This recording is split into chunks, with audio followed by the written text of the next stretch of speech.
오늘도 주 예수 그리스도의 놀라우신 은혜가 여러분과 함께 하시길 예수 이름 축복합니다. 아멘. 제가 여러 가지 요즘은 공부하기가 참 쉽잖아요. 유튜브도 참 지식도 많고 책도 참 많은데 말씀을 준비하다가 이런 부분을 보았습니다.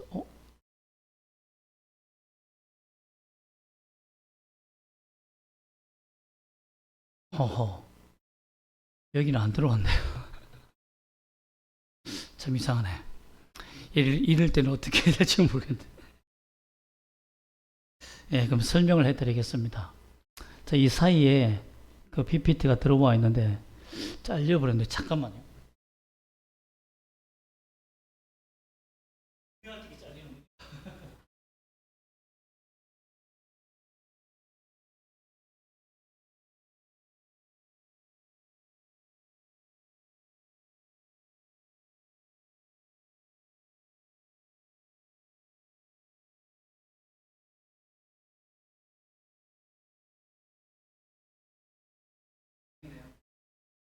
연결이 돼 있어서 이게 항상 이게 링크가 되어 있는데 아이클라우드에서 연결이 되어 있는데 이쪽으로 넘어오지 않고 그냥 그대로 있네요.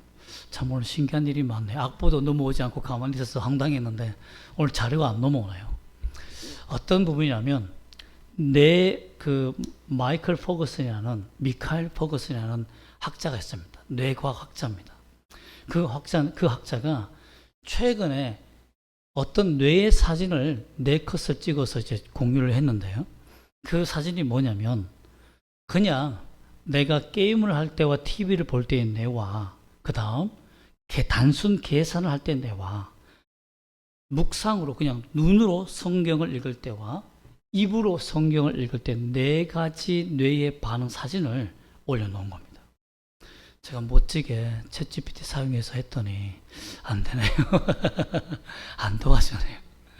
근데 그 사진의 내용이 뭐냐면 첫 번째 그냥 게임이나 TV를 볼 때는 이 뒤쪽에 있는 뇌 여기 2개만 신호만 들어온다는 거예요. 뇌 전체는 신호가 안 들어온다는 거예요.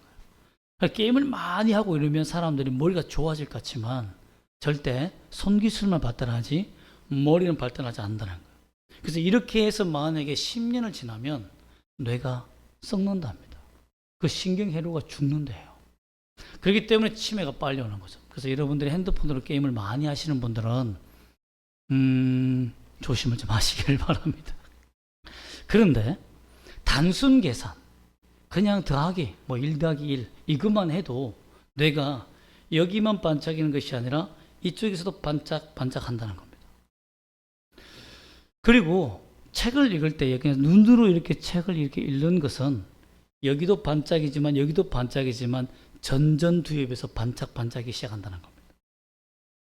그러면 책을 읽을 때에 성경을 특히 읽을 때에 입으로 읽으면 어떻게 될까요? 전체 뇌가 빛이 나게 활성화된다. 그래서 그래서 학자가 치매에 걸리지 않고 또 어떤 영어 공부나 어떤 다른 학습을 할 때 책을 읽을 때에 눈으로 보는 것보다 입으로 그 글을 따라서 외치면서 읽는 것이 내 뇌가 치료되는데 굉장히 효과가 있대요. 그분의 전문 분야가 뭐냐면 정신적인 우울증이나 이런 부분을 치료하는 학자입니다.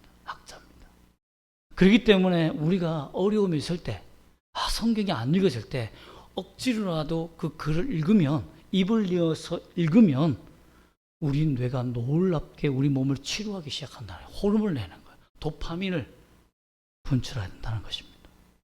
참 제가 이걸 딱 듣고는 오늘 성경 구절 긴데 읽는다 이러면 벌써 이러지 않을까라는 생각이 들었는데 이때 아니면 언제 도파민이 나오겠는가 머릿속에서 이 시간이라도 좀 이렇게 반짝반짝하게 만들자라고 해서 읽게 된 겁니다. 그런데 더 놀라운 건 뭐냐면 한자가 섞여 있거나 다른 언어로 읽을 때는 이 10배의 에너지가 나온다고 합니다. 우리는 그랬잖아요. 딱 보고 머리 아프다 하고 덮어버리잖아요. 그런데 오히려 머리 아픈 책들을 꾸역꾸역 입으로 읽어가면서 갈 때가 더 우리 몸을 치료한다고 합니다. 제가 이걸 생각하면서 놀라게 깨달은 것은 뭐냐면, 야, 하나님의 말씀이 이렇게 능력이 있구나. 또 왜 하나님이 낭송하라고 했고 암송하라고 하며 입으로 읽으라고 했는지 이제 이해가 된다는 것이죠. 오늘 우리가 하나님 우리 영혼을 더 강력하게 하는 방법은 또 없을까? 오늘 말씀에 또 나타납니다. 이처럼 우리가 하나님의 말씀을 읽고 깨닫고 묵상하고 하나님의 진리를 발견하는 일에 있어서 여러분들의 영혼이 치유되는 놀라운 시간이 되기를 주 예수님을 축복합니다. 아멘. 이 놀라운 소식에 사탄이 가만히 있을 리가 있었나라는 생각이 듭니다. 그래서 그래도 포기하지 않고 제가 여러분에게 말씀을 전하게 되어서 감사드립니다. 오늘 본문의 말씀의 시작 결론은 간단합니다. 아합과 이세벨의 딸 아달랴가 죽는 일입니다. 그리고 갓난아기 요아스가 살아남는 이야기입니다. 이 역사적 사건은 굉장히 중요합니다. 하나님께서 역사를 어떻게 운행해 가시는지를 보여주기 때문이죠. 어떻게 이 아달랴가 여왕이 되고 정권을 잡고 또한 다윗의 자손 가운데 유다 혈통인 요아스만 어떻게 그 전란 가운데 아달랴의 계략과 사악한 방법 가운데 잔인한 가운데 살아남았는지를 살펴보면서 우리에게 주신 하나님의 은혜가 무엇인지를 우리가 발견하기를 소망합니다. 아멘. 아달랴는 남유다 왕 여호람과 결혼하여 북이스라엘을 위해서 사는 스파이 같이 삽니다. 그래서 남유다의 모든 정보를 다 북이스라엘로 전달해주는 스파이 같은 짓을 하며 살았어요. 그러다 보니까 또한 그 아버지 어머니의 영향으로 말미암아 바알과 아세라 상을 남유다까지 세우는 그 하나님의 성전이 버젓이 서 있는 그 주위에 바알 신상을 세우는 또한 제사장들이 있음에도 불구하고 바알 제사장 18절에 보면 맏단 제사장이 나오는데 그 맏단 바알 제사장을 버젓이 세우는 일에 힘을 다한 사람이 누굽니까? 아달랴입니다. 아달랴. 즉 나라를 망치기에 이 여왕이 이 아달랴가 큰 몫을 한 거죠. 그런데 어떤 일이 있습니까? 바로 자기 아들 아하시야가 전쟁에서 죽게 됩니다. 이 아하시야가 죽음으로 말미암아 예후 왕으로 말미암아 죽음으로 말미암아서 어떤 일이 생기냐면 이제 나머지 아들들이 왕자들이 왕자로 등극하게 되어 왕으로 되는 일이 생긴 거예요. 여기서 아달랴가 위기감을 느낀 이유가 뭐냐면 자기는 북이스라엘 스파이라는 걸 다 합니다.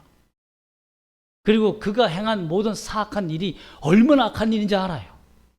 그렇기 때문에 그 왕이 되는 순간 아달랴를 죽이고자 하는 사람 세력이 얼마나 많았겠습니까? 나는 죽는구나.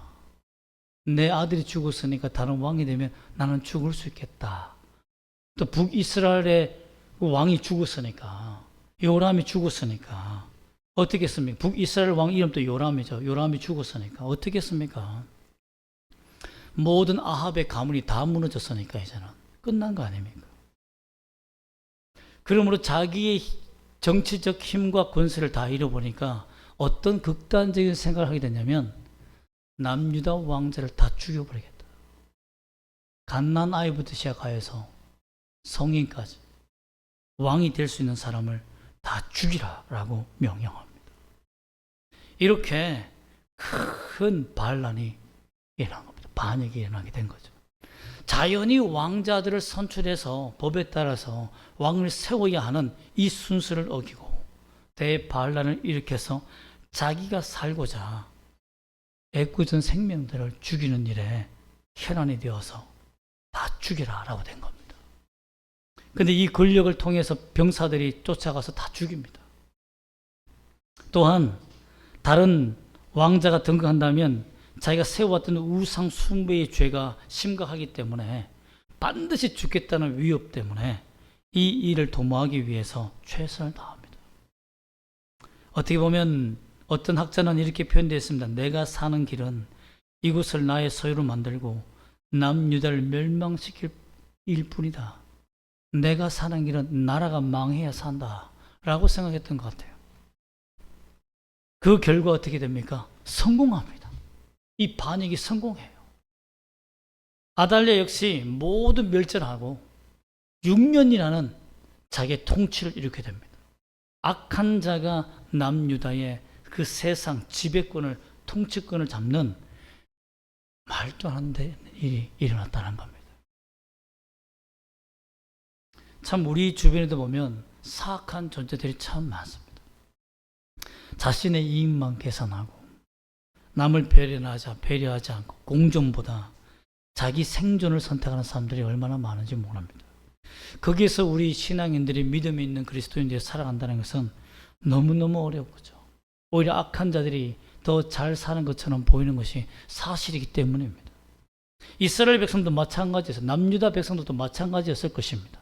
어떻게 저 사악한 아달랴가 자기가 죽지 않기 위해서 자기 정권이 끝나는 것을 두려워하여 그걸 거부내어 반역을 일으켜서 모두 죽여버릴 수 있느냐? 어떻게 그것이 성공할 수 있느냐? 이런 의문을 많이 가졌을 것입니다. 절대적인 나라의 권력을 차지한 이 아달랴가 끝까지 갔을까요? 어떻게 무너지게 되었을까요? 여러분, 하나님의 기적 같은 구원의 손길이 여기에서 나타납니다. 2절 말씀을 잠깐 볼까요? 2절 말씀 함께 볼까요? 시작. 요람 왕의 딸 아하시아의 누이 여호세바가 아하시아의 아들 요아스를 왕자들이 죽임을 당하는 중에서 빼내어 그와 그의 유모를 침실에 숨겨 아달랴를 피하여 죽임을 당하지 아니하게 한지라. 자, 여기서 보면 누가 배신합니까? 자기 딸이 배신합니다. 아달랴가 여왕이 되어서 성공하였는데 그 왕자들 죽일 때에 유모와 요아스라는 갓난아기를 자기 침실에 숨겨놓아서 내가 공주인데 어떻게 이 내 방을 이게 수색하느냐, 여기는 아무도 없다라고 나가라 라고 해서 그 요아스와 그 아이 유모를 함께 살림으로 말미암아서 잠시 죽음을 피하게 한 것입니다. 참 어떻게 보면 하나님이 참 놀라워요. 그 아달랴도 스파이의 한 기술이 있지 않습니까? 그런데 이 요세바도, 이 딸도, 요시아의 누인 이 요세바도 평생 6년 동안 거의 7년 가까이를 어머니의 식탁과 함께 하면서 스파이를 하며 그 요아스를 살린 일에 전문적인 일을 해냅니다. 살려주게 되는 거죠. 참 이런 것을 보면 내 모든 것들이 내 계획대로 성공할 것 같지만, 사악한 자가 분명히 모든 것을 성공할 것 같지만 결정적인 한순간을 놓치게 하시는 것이 하나님이십니다. 악한 자가 끝까지 성공하지 못하고 무너지게 하시는 분이 하나님이시다라는 겁니다. 인간의 계획은 완벽하다고 생각할지 모르지만 하나님이 운행하시는 그 역사하심을 알지 못한다면 그럼 패배하고 마는 것입니다. 여러분, 악한 자는 반드시 무너집니다. 자기의 악한 덫에 스스로 걸려 넘어지게 되어 있습니다. 하나님께서 우리를 도우시는 방법도 이와 같습니다. 돕는 자를 보내주셨다는 겁니다. 적진 가운데, 그것도 함께 식사하는 가족 중에 그 딸이, 어머니를 가장 잘 아는 딸이 어머니를 배신하고 남유다 왕을 위해서 숨겨줬다는 겁니다. 이것은 하나님이 요세바에게 어떤 마음을 줬다는 겁니까? 하나님의 마음을 줬다는 거예요. 하나님을 두려워하는 마음을 줬다는 겁니다. 어머니의 반역이 잘못됐다는 것을 알았다는 거예요. 그게 동참하지 않았다는 거예요. 하나님을 두려워하는 마음을 주셨고 행동하는 담대함을 주셨다는 것입니다. 여러분, 이게 중요합니다. 우리 인생 속에 돕는 자를 보내주시옵소서. 하나님, 나의 일에 정말 믿음을 가지고 하나님을 두려워하는 사람들을 보내달라고. 여러분, 그들과 함께 일하는 우리 교회가 다 하나님의 마음에 합한 자가 되고 그 믿음의 담대함을 가지고 함께 일하는 우리가 되기를 축복합니다. 아멘. 그런데 더 놀라운 일은 뭐냐면 성전에 6년을 숨깁니다. 3절 말씀에 보면 요아스가 그와 함께 여호와의 성전에 몇 년을? 6년을 숨어 있었다고 됐습니다. 성전을 지금 그 헤롯 성전이나 또 스가랴에 있었던 그때 성전들은, 느헤미야에 있었던 성전들은 작습니다. 얼마 크지 않아요. 그러나 솔로몬이 얼마나 신이 났던지 어마어마하게 성전을 크게 지었잖아요. 그렇게 크게 지어놨기 때문에 그 성전에 숨을 공간이 많았다. 참, 때도 하나님께서 어떻게 그렇게 만드셨는지. 다른 때에 만약에 여호와의 성전에 숨었으면 너무 쉽게 발각됐을 겁니다. 대제사장들이 있고 수많은 제사장들이 있으며 레위인들이 있고 그게 오가는 사람들이 얼마나 많겠습니까? 그런데 여호와의 솔로몬 성전이 워낙 컸기 때문에 숨겨줄 곳도 있었지만 그 성전에 출입할 수 있는 기회를 얻었다는 것입니다. 그게 무엇이냐면 바로 요세바의 남편 요야다가 누구였습니까? 제사장이었기 때문에. 그래서 오늘 본문에 보면 제사장 요야다가라는 말이 나옵니다. 남편이에요. 자기 남편이 제사장입니다. 사실 대제사장이었으면 더 좋았겠는데, 근데 일개의 제사장이면서도 자기가 생명 걸고 목숨을 걸고 하나님의 뜻에 따라 이 왕을 숨기겠다는 일에 동참합니다. 물론 자기 부인이 하자 하는 대로 해야죠. 뭐 말 안 들을 수 있겠습니까만은. 그러나 여호야다도 자기 생명을 걸었다는 거예요. 여호세바도 자기 생명을 걸고 이 아이를 숨겼다는 겁니다. 여러분, 그렇습니다. 하나님께서요, 나 혼자 일하고 나 혼자 이 세상을 살아가는 것 같지만 여러분을 위해서 생명 걸고 기도하는 사람이 있습니다. 여러분을 위해서 목숨을 걸고 기도하는 사람이 있습니다. 또한 여러분을 위해서 하나님께서 목숨 걸고 기도하며 함께 이 일을 해달라는 사람들을 만나게 해달라고 여러분 기도하기를 소망합니다. 그런 동력자를 만나야 돼요. 참 믿음의 부모를 만나는 것이 얼마나 큰 축복인지 모릅니다. 눈물로 기도하지 않습니까? 눈물로 기도하죠. 여러분들이 그 1세대가 되기를 원합니다. 여러분, 자식은 부모의 기도 없이는 살 수가 없습니다. 살 수가 없습니다. 혼자 어떻게 살아갑니까?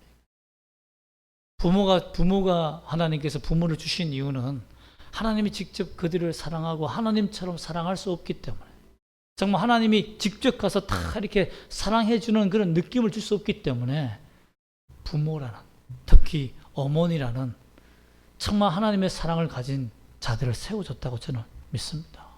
그러므로 우리가 그 사명을 감당하시길 원합니다. 이렇게 해서 목숨 걸고 제사장 여호야다가 숨겨졌는데요, 4절 말씀 보면 목숨 걸고 숨겨준 이유부터 한 행동들이 기가 막힙니다. 4절 말씀 한번 읽어보겠습니다. 시작. 7째 해에 여호야다가 사람을 보내 가리 사람의 백부장들과 호위병들의 백부장을 불러 데리고 여호와의 성전으로 들어가서 그들과 언약을 맺고 그들에게 여호와의 성전에서 맹세하게 한 후에 왕자를 그들에게 보이고. 지금 실제 권세자가 누굽니까? 아달랴 여왕이잖아요. 굉장히 어떻게 보면 KGB와 같은 어떤 스파이 같은 그 능력이 있고 첩보가 굉장히 뛰어난 여자 아닙니까? 그런 시대 속에 아주 머리가 비상하고 첩보전에 강하고 자기 병사를 가지고 있고, 그래서 반역에 성공한 이 여인, 이 아달랴 밑에서 정말 모든 백부장들을, 그들이 호위하는 백부장들을 불러서 왕이 살아있다 라고 말한다면 그게 통하겠습니까, 여러분?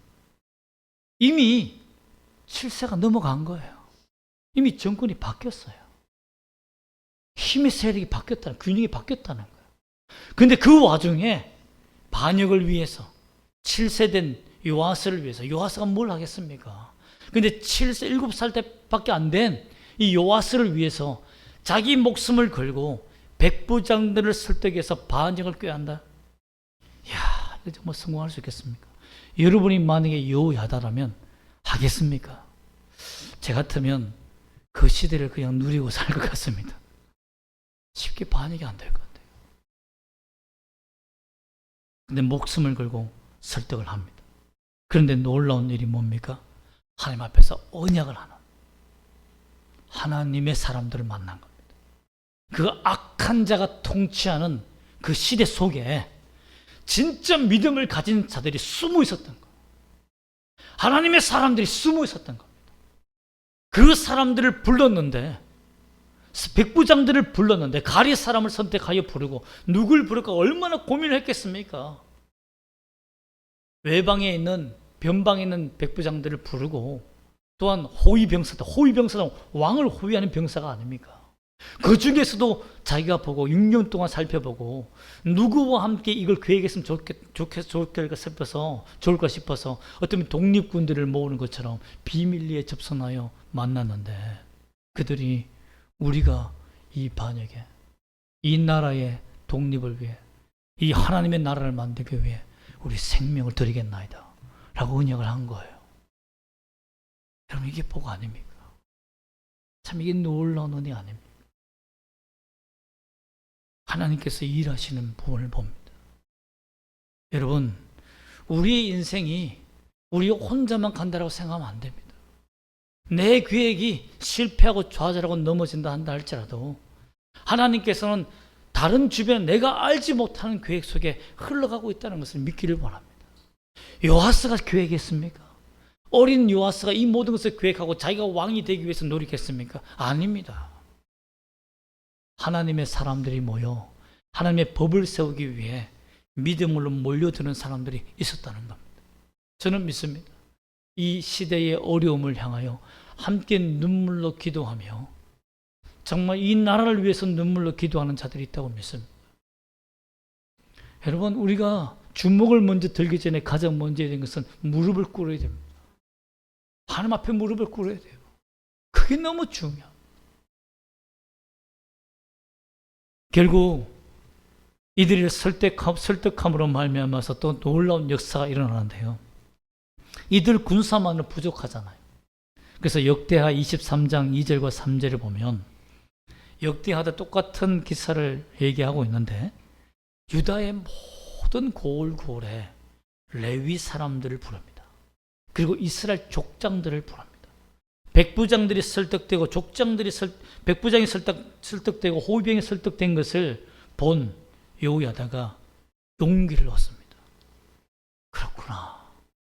나는 죽을 줄 알고 이 반역이 실패할 줄 아는데 이것이 성공하는 것을 보면 하나님이 나를 돕고 계시고 이게 하나님 뜻이구나 라는 것을 깨닫고 더 확장합니다. 레위인들을 다 불러 모읍니다. 그리고 이스라엘 족장들을 지파의 족장들을 불러 모읍니다. 왕이 살아있다 하며 살아있는 왕을 보여줍니다. 사람들이 거기에서 다 감격합니다. 우리가 이 나라를 기다렸다. 우리가 하나님이 살아계신 다 죽은 줄 알았다. 다윗의 혈통, 다윗의 피로 말미암아서 세워진 그 혈통이 이제는 사라져서 하나님은 거짓말쟁이인 줄 알았다. 하나님은 다윗의 핏줄로 말미암아 왕을 세운다고 약속하셨는데 우리는 아달랴의 손에 모든 왕자들이 죽는 것을 보고는 하나님이 우리를 버렸다. 그리고 이제는 더 이상 언약이 지켜지지 않는다라고 실망하고 절망했는데 하나님께서 이 핏줄 하나를 남겨놓았다는 것이 기적이다. 사람들이 이렇게 감동하게 되는 겁니다.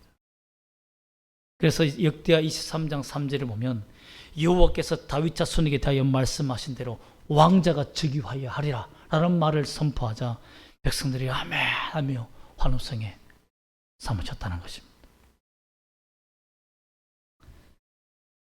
이 전쟁에 감동을 받은 자들을 위해서 우리는 다윗의 혈통을 위해서 무장한 군사가 되자라고 하여 10절 말씀 한번 읽어볼까요? 11장 10절입니다. 시작. 제사장이 여호와의 성전에 있는 다윗 왕의 창과 방패를 백부장들에게 주니, 이 무기는 오랫동안 캐캐 묵은 무기예요. 거의 박물관 수준에 있는 무기입니다. 그렇지 않겠습니까? 다윗 시대의 방패와 창이 그 온전하겠습니까, 여러분? 그런데 그들이 이 방패와 창을 꺼낸 이유는 무엇입니까? 하나님의 나라, 하나님의 약속을 믿는다는 의미입니다. 우리의 전쟁과 우리의 이 반역은, 우리가 이 나라를 다시 세우는 것은, 우리나라 다시 믿음으로 독립하는 것은 하나님께 주신 이 언약, 이 다윗에게 약속하신 이 언약을 내가 믿기 때문이다. 이 무기에 있는 것이 아니다 라고 믿고 나아갔다는 것입니다. 여러분 그렇습니다. 내 능력과 내 기술과 내 지식과 지혜로 이 세상에서 성공하는 것이 아닙니다. 하나님이 주시는 믿음, 하나님이 나의 하나님이시며 나의 전능자이시며 내 길을 인도하신다는 그 강력한 믿음, 그 믿음이 우리로 하여금 승리하게 하실 줄 믿습니다. 여러분의 하나님은 살아계시기 때문에 살아계십니다. 결국 12절 말씀 보면 드디어 여호야다가 큰 놀라운 일을 행합니다. 한번 읽어볼까요? 12절 시작. 여호야다가 왕자를 인도하였네요. 왕관을 씌우며 율법책을 주고 기름을 부어 왕으로 삼음에 무리가 박수하며 왕의 만세를 부르니라. 자, 일개 제사장 여호야다가 이 모든 계획을 했으면 사실 임명하고 율법책을 주고 기름을 부어주는 것은 누가 해야 됩니까? 그렇죠. 대제사장이 해야 돼요. 대제사장. 대제사장이 있잖아요. 그런데 대제사장이 이 모든 일을 인솔한 여호야다에게 이 모든 영광을 겸손히 물려줍니다. 너가 해라. 너가 왕을 세우는 일에 해라 라고 하며 다 권한을 다 물려줍니다. 여호야다가 이로 말미암아 목숨 걸고 희생한 이 너가 하나님 앞에서 존귀함을 받아야 되지 않겠니? 라고 하며 백성들이 여호야다가 기름 붓고 왕을 세우는 일에 대해서 하나님이 그를 불렀다고 백성들이 인정하며 왕의 만세를 불렀다는 것입니다. 그런데 다른 결과가 뭡니까? 이 소식을 들은 것. 이 왕의 만세 소리를 누가 듣습니까? 아달랴가 듣습니다. 깜짝 놀랍니다. 성전에 달려가 보니 자기 딸이 그 남편과 함께 사위와 함께 기름을 붓고 반역하는 일에 서 있는 것. 가슴을 찢어버려. 반역이다. 반역이다. 어떻게 내 딸이 나를 반역하는가? 이제 끝났다라고 할 정도죠. 이때는 반역이다 소리쳐봤자 끝난 거 아니겠습니까? 그런데 이때에 그 아달랴를 풀어줘라라고 말합니다. 풀어줘라. 왜 풀어줘라고 했습니까? 여호와의 성전에 들어와서 거기에서 죄악의 피를 흘리는 것을 원치 않았기 때문에. 그러면 아달랴가 왕궁으로 도망하면서 자기 군사들을 모아서 도망갈 수도 있잖아요. 그런데 모든 심판을 하나님께 맡깁니다. 그러나 더 놀라운 것은 뭡니까? 20절 말씀에 16절과 20절 보면 그의 길을 열어줘서 왕궁의 말이 닿는 길로 가다가 그래서 죽임을 당했다고 되어 있는데 20절 말씀 읽어볼까요? 시작. 온 백성이 즐거워하고 온 성이 평온하더라. 아달랴를 무리가 왕궁에서 칼로 죽였더라. 거기에 반역이 일어나. 하나님의 이름으로 너를 죽인다 하며 그 왕궁에 있는 병사들이 그동안 반역에 함께했던 그 병사들이 오히려 아달랴를 죽임으로 말미암아 반역은 반역으로 끝나게 되었다라는 것입니다. 여러분, 여기에서 우리가 성경에서 볼 수 있는 역사적 관점은 뭡니까? 하나님이 세상을 통치하신다는 겁니다. 하나님이 역사하신다는 겁니다. 여러분, 우리가 아무리 노력하고 힘을 쓰고 무기를 가지고 어떤 힘을 가지고 권력을 가지고 세상을 뒤엎는다 한다 할지라도 하나님이 허락해야 뒤엎을 수 있다는 겁니다. 하나님이 허락하지 않으면 아무 소용이 없습니다. 그러므로 그리스도인들이 뒤집을 수 있는 유일한 방법은 뭡니까? 기도입니다. 기도예요. 북한 땅은 지금도 그 정권을 뒤집지 못해서 기도하고 있습니다. 시체가 길거리에 쌓여 있어도 치울 수 없어서 고통스러워하는 땅이 북한 땅입니다. 여러분, 그곳에 제 동료 목사님은 소명을 받고 결혼하지 않고 그냥 북한에서 사시는 분도 계시는데요. 그렇게 해서 지금 10년을 지금 선교 보고 계신 분 계신데 여러분, 얼마나 힘들겠습니까? 얼마나 힘들겠습니까? 그러나 그분의 고백에서 우리가 은혜를 받는 것은 통일되는 것도 저 정권이 무너지는 것도 하나님이 허락해야 하는 것이다. 우리가 할 일은 잃어버린 영혼들을 지키고 구원하는 것이다. 찾아내는 것이다. 여러분, 그렇습니다. 우리 인생 속에서 하나님께서 역사하시고 하나님께서 인도하시는 것을 여러분 경험하기를 원합니다. 여러분 세상의 폭력과 죄악에 그게 너무 분노하지 마세요. 분노한다고 되는 일이 아닙니다. 그것에 대해서 내가 뭔가 말한다고 되는 게 아니에요. 하나님의 허락이 필요하다는 것입니다. 폭력과 힘을 얻은 권력자 아달랴는 반역과 배신으로 심판당하여 죽었습니다. 그러나 자신의 목숨을 희생하며 하나님의 뜻을 세우기 위해서 헌신한 요세바와 남편 요야다는 생명을 얻게 되고 1등 공신, 왕을 세우는 1등 공신이 되며 다윗의 언약을 세우게 되고 성경에 기록되어 지금도 기념할 만한 정도 축복을 받게 되었다는 것입니다. 아달랴가 죽은 이후에 요야다는 이 나라를 정결케 하기 위해 산당을 깨부수고 그리고 바알 제사장 mat단을 죽이라고 명령합니다. 어떻게 보면 여호야다가 왕의 권세를 가지고 역사하는 거예요. 하나님이 이렇게 하나님을 위해서 죽고자 하는 사람을 하나님이 세우셔서 이 나라가 바뀔 수 있도록 기가 막힌 재앙에서 구덩이에서 건져주셨다는 것입니다. 여러분은 하나님이 여러분을 구원하실 것을 믿습니까? 나를 거듭나게 하시고 구원하신 그 하나님이 지금도 나를 구원하시고 건질 것을 믿습니까? 여러분 믿기를 원합니다. 성경에서 수많은 사람들이 믿음을 가지고 기적을 경험했습니다. 그러나 거기까지였습니다. 예수님이 누군지도 알았어요. 내가 믿으면 병이 낫는다는 것도 알았습니다. 믿음으로 병도 고쳤어요. 그러나 예수를 위해서 예수님이 주라고 고백하지 못하며 자기의 길을 떠난 사람들이 부지기수입니다. 여러분. 우리는 어디까지의 믿음을 가지고 있습니까? 예수님을 아는 데까지 믿음? 예수님은 주야, 구원 주시지, 전능하신 하나님이야. 아니면 믿고 병이 낫는 믿음? 믿음으로 기도하였을 때 그 응답되는 믿음? 거기까지입니까? 아니면 내 삶을 들여 주 예수 그리스도 앞에 엎드리는 자입니까? 여러분, 주를 위해서 섬기기를 위해서 자신을 희생하고 자기 인생의 희생의 대가를 치는 사람들은 소수입니다. 소수입니다. 그러나 그런 자들을 하나님은 버리지 않습니다. 반드시 구원하시고 건져줄 줄 믿습니다.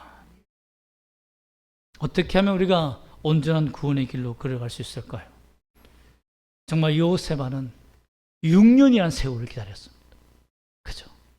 왕을 숨겨놓고 6년이라는 세월을 하나님 앞에 엎드려 기도하며 이 나라가 바뀌기를, 이 세계가 바뀌기를 기도했습니다. 악한 자가 무너지기를 기도했어요. 여러분 그렇습니다. 오래 참음이란 농부가 씨를 뿌려놓고 기다리는 것처럼, 건축가가 건물을 지어놓고 공사 중인 것이 완공될 때까지 기다리는 것처럼 견디는 인내가 필요합니다. 견디는 믿음이 필요해요. 또한 하나님의 뜻대로 살기 위해 하나님의 방법만을 선택하는 놀라운 담대한 믿음이 필요합니다. 내가 이 일은 하나님의 방법대로만 하겠다라는 결단이 필요합니다.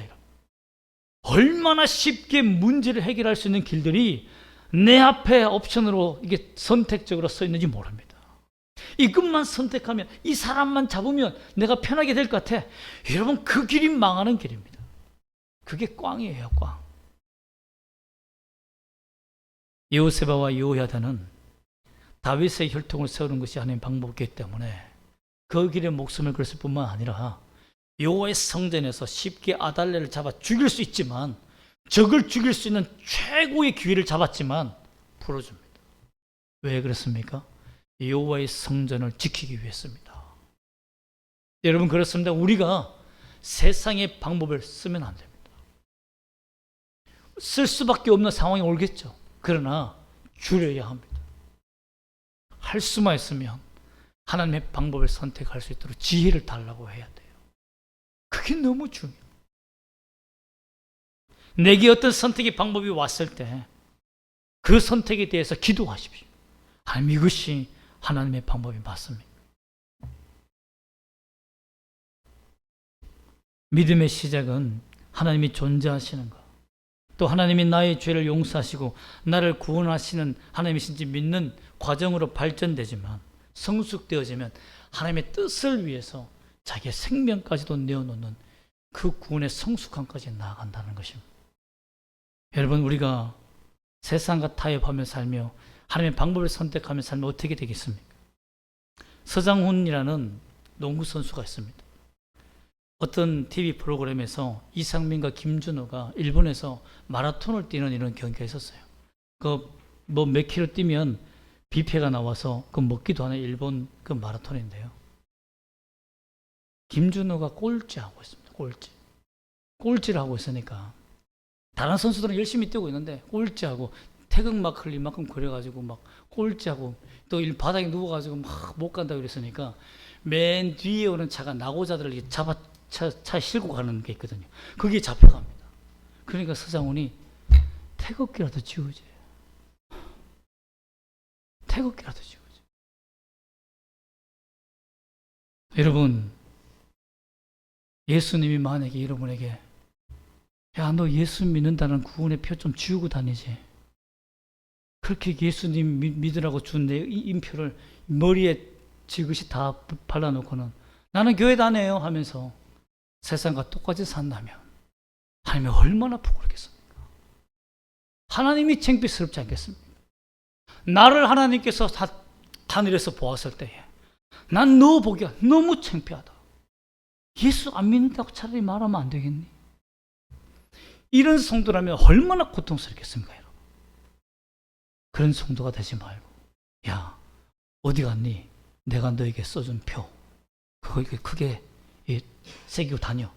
라고 할 만큼의 인정받는 그리스도인이 되기를 주 예수님을 축복합니다. 아멘. 기도하겠습니다.